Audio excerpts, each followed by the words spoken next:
The Prom, the brand new Netflix film, which is based on the hit musical of the same name, which I haven't seen, so the only exposure I have is this movie.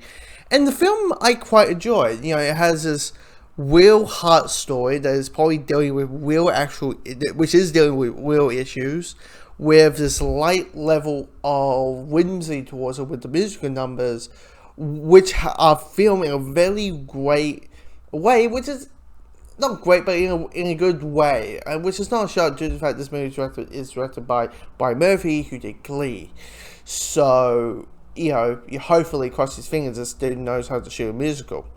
So, it's, and you have this and that, and the performances are really well put together. I mean, the performances are so well. Who knew? Meryl Streep could act. James Corden could act. Cole Kidman could act. Michael Keane, could act. Kay Washington could act. Who knew these bloody actors could act? Who knew? Who knew? Who knew?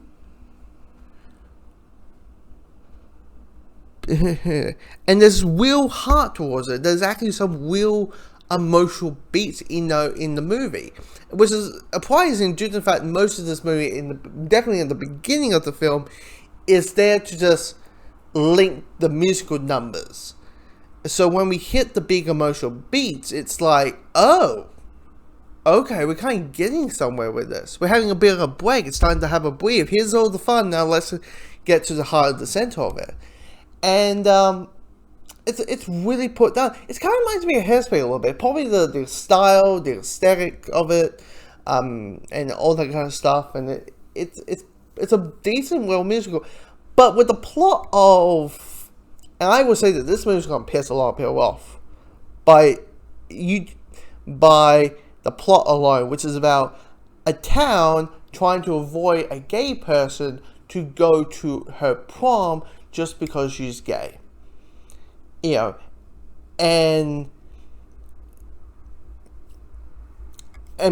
me aspiring that plot, your head is like, it's gonna piss off a lot of people just because it's gay people. No, just because it's gay people in there. And if that is the case, while you're watching, get the fuck off my channel, please. But it's also heavily on the whole, if you believe that gay people are, that being gay is a choice, if you believe that, people are just in confusion, that, a bunch of one gay person might turn the whole room gay, and all the bullshit that people throw in there, you go fuck yourself. This is not me. This is basically what the movie's doing. And I'm not pointing this out. I mean, seriously, there's a musical number that is essentially taking the piss off the Bible. And the scene I'm talking about. It is a scene that is basically taking the piss of the Bible. Contradicting it.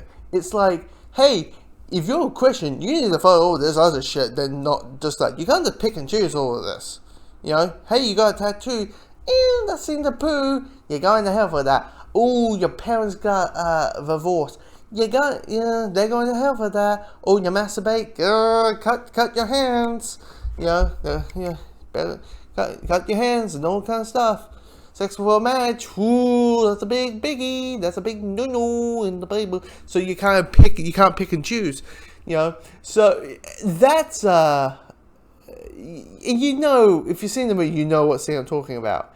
When that moment, I was like, I can't believe I'm watching this movie that is essentially two middle fingers to people who are Christian and who actually believe that all these things are and it could be the whole thing of, hey, people have experienced this, people have witnessed this. This is people's experience. That's all it is. People are building up their experience, telling their stories, their life, reflection to that. So, to people, because here's the thing, I hate the people who say, why can't Hollywood just keep their political agendas to themselves? I always like to do a gay voice towards them because I always like to basically sneakily see the people typing actually are. They're just insecure or like that. I just making fun of them. But oh my god, why can't they just keep the political agenda, SAW stuff to themselves? Why do they keep shoving it down their political agenda down the throat, which I apply? Fucking hell, you don't know how storytelling works, which is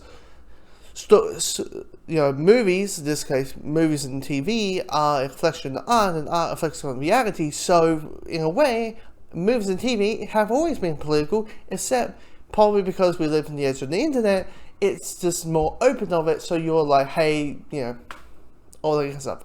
Anyway, there's a whole thing. You want to hear it? Watch my Supergirl. And I hate when I become one of those people for a particular moment. I hate them. I hate it. Anyway, so there's those moments that you're like, oh my god, I can't believe I'm watching it. And here's the thing, what the hell I know, right? I'm a white, bi, political split person who's non-religious, who doesn't believe anything religious in whatsoever. Mainly because I don't want to link to any of the stereotypes, pretty much. Mainly.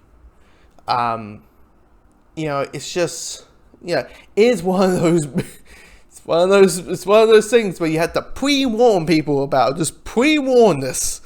You got a part when a character basically says to one of the other characters who is an actor, saying, you should stay to acting. Translation, shut up and dribble. We're not here. But when you become a public face, you're not allowed to express your opinions. Type of mindset, which you're like, they're human beings as well. Anyway. But here's the thing. I'm saying this, but I'm just warning people about it. And it's a really, it's good, but it's a good movie. But I just want to express people. And if you are a person who have religious beliefs, who are very heavy on the white side politically, you may even want to wait till West Side Story, hopefully to a theater near you. I'm just putting it out there. So, there's that. So, but and again, good movie. Just a good movie. I just want to heavily fight. I think it's a good, fun film. Just pre-warned.